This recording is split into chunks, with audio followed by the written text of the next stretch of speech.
Does my hair look okay? Oh.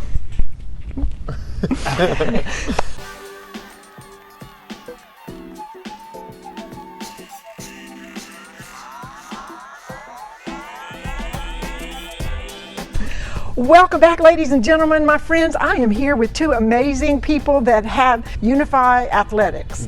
They are a great contribution to our community here, and I'm going to let them introduce themselves and their role in this fabulous place. I'm Vahid Moavenzadeh, and I'm one of the owners here at Unify Athletics. I've been coaching for about 10 years, and we've been here in this space for coming up on about 2 years. All right. I'm John Mark Magee. I'm the other owner of Unify. I've been coaching for 13 years, and yeah, we've been here for 2 years, running really well with this business. And you are on brand. Look at your shirt, Unify Gymnastics. Tell me a little bit about the logo. What does that mean? This gym was started by a community of people that wanted it to exist. Like, we're sort of the owners, but really it's something that kind of serves and is designed to serve the community that wanted it to exist. That community came up with the name Unify. Phoenix was another one that was sort of popular, so we went with the Phoenix logo and Unify as the name because, you know, it's a unified community that started it. It's sort of built on that. And then the business was sort of born out of a need for the idea of like a rebirth or a regeneration is why we have the Phoenix kind of looking forward. I love that. What is one myth that you would like to bust? I would say one of the myths is that gymnastics is a one pathway forward type of movement, and it has to be this grueling, arduous path, and that there's no wiggle room. Really though, gymnastics is more about working together, finding that push and being resilient as you discover what your body's capable of, which I think makes it a very interesting path, and it's something that more and more gyms are really starting to explore, and I think we're on the front end of that, at least in this general area. That's awesome. Do you have anything to add to that? Yeah, I mean, the model of, household knowledge about gymnastics is usually that you have to start it super young. It wrecks your body. You're done by 15, 16 if you're lucky. And we're just finding that's not true. That model serves coaches more than kids. And so really gymnastics can be super fun and rewarding and successful if you base it on a model that puts the kids' interest and their well-being in front of the rest. It depends on what your goals are. If your goals are trying to make it as a college gymnast, you might want to get started in elementary school. If your goals are to see what your body can do and explore the fun of gymnastics, you can really start at any age as long as your doctor gives you the approval. Okay. And at Unify, we even have an adult gymnastics class, so it's for all ages on Wednesday nights, and anybody, any skill level and any age can come and just give it a try. Well, that's interesting. Are they previous gymnasts or some of them newcomers to the We have a good mix of them. We have some people that do things like CrossFit in their general life, and so they're wanting to come and learn a little bit more gymnastics. We have some that were gymnasts and are wanting to brush off their old skills, and we have some that just dreamed of doing it growing up and never had the chance, and now they're getting to come and explore and play. Not like the backflip off their bucket list,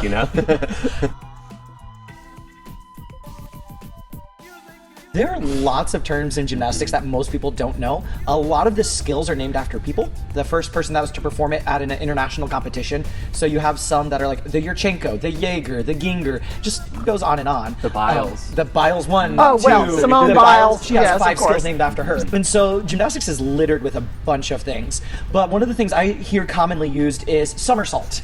And that's kind of an ambiguous term. We don't use that in gymnastics because there's so many more specific words to get the point across. So whether that means a cartwheel or a forward roll, or you're doing maybe a front tuck or a back tuck, those are all encapsulated in the term somersault. So we try to use more specific terms. Or salto means like flipping. So anything that goes upside down is a salto or somersault. So, when we watch the Olympics and watch gymnastics, we can know what they're talking about. They say, look, that was a beautiful salto. We go, I know what that is. One of the things that people can get hung up on is like the levels of the competition levels. So there's several different ways a person can compete, but the two that we do here are Excel and optionals. So Excel gymnastics is like a division of gymnastics that is really competitive, but really allows gymnasts to build routines based on their strengths. So they can do the things that they love and are good at, and they don't have to do the things that they struggle on or are not good at. So for example, if somebody's loves doing their saltos forwards, but are scared of backwards saltos, they don't have to do those.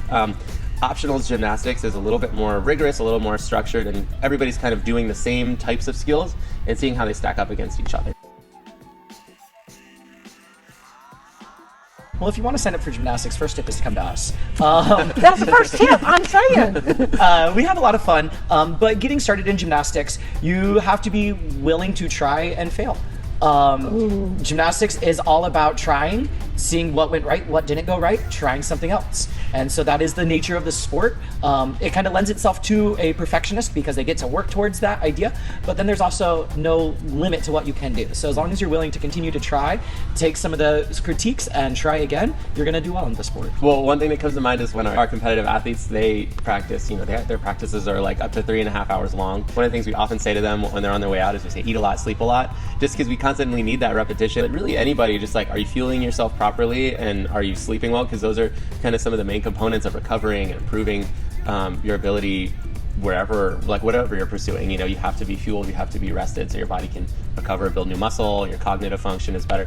Now, before a race or a marathon, people say, I got to do a carbo load. Yeah. Is that the same idea? In gymnastics, because it's very anaerobic, we don't really need to carb load. The carb load is great if you're doing a long endurance thing. Our longest event is floor, and the routine, depending on your level, lasts anywhere from 45 seconds to about a minute and a half. Yeah. So we don't necessarily need to carb load for that. It's a very short bursts of energy that you have to be insanely strong to do. We need to fuel all the way through on a regular basis, and that's how you're going to get the most out of it. Competition in gymnastics is going to generally be a lot more mentally taxing, emotionally taxing than physically, because you've done hours and hours and hours of preparation, so many repetitions, but you get one chance. You just really have to be really dialed in mentally, and I mean, there's so much that goes into that kind of preparation. So what's a good tip about getting mentally ready? Oof. That's something we're always we're always kind of engaging in that. One of the big things is continuing to check in with yourself, knowing like where your body is the current moment, knowing what your mental capacity is. Are you in a place where you're thinking really clearly, or is there a lot going on and you have to try to decipher some of the thoughts and try to whittle it down to what you need to do for that moment?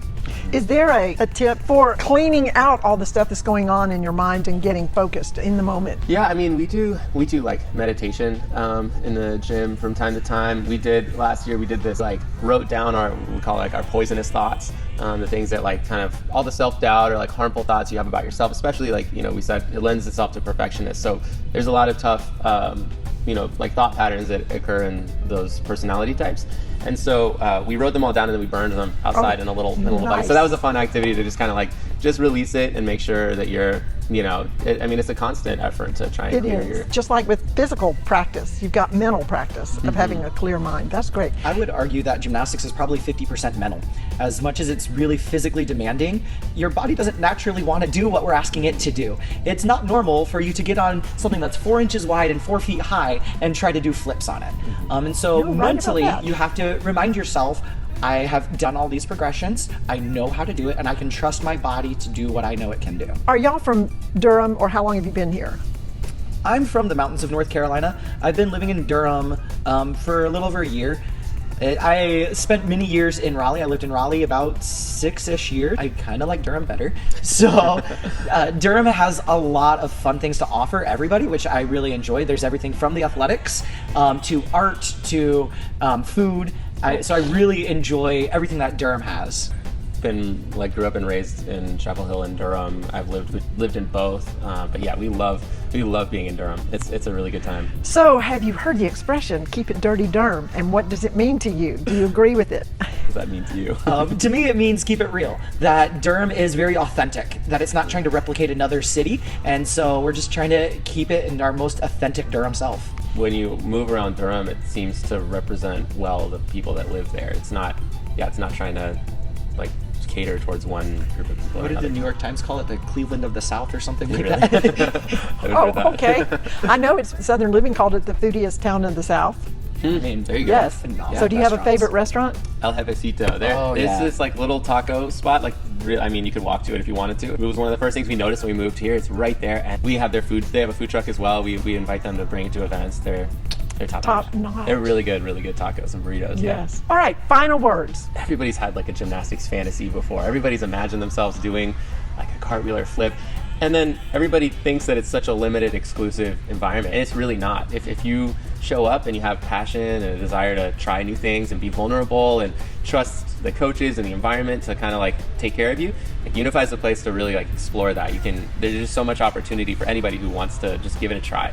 But isn't it so expensive? Gymnastics in and of itself does have a slight expense, but if you look at it in the totality of what you're getting out of the experience, it's pretty amazing how much you can get. For our preschool kids, for example, it's not just they come and they start to learn how to move their body. They're getting that gross motor movement idea, getting the basics of gymnastics, but we also arrange it so they get story time or they get some organized play, as well as refreshers on their numbers and their colors and shapes. And so we try to build in a lot of learning with it, so it is a total experience, not just 50 minutes of go run around like recess. I would add to that, like, there's no other sport that you can do so young and get such a full body experience. Like, soccer is fantastic, you know, you're building team dynamics and you're running around, but like gymnastics is like all these different kinds of movement and stuff that you build. But then on top of that, for anybody who's interested, we budget, we have like a tuition assistance and scholarship budget that we grow as the business grows, so we can offer spots to more and more people who, you know, gymnastics would otherwise be cost prohibitive. Thank you so much for joining me today. Now, how can people find you? It's 2309 Sparger Road. So Sparger is right at the intersection of Hillsborough. They can come to our website, which is unify-athletics.com, or give us a phone call. You can Google us. We are the premier gymnastics spot in Durham. Sweet. And at Unify Gymnastics on Instagram. Thank you so much for being here. It was great Thank meeting you. you. Yeah, Thank you. thanks for joining us. This is Irby, your favorite realtor, by your side all the way. Bye now.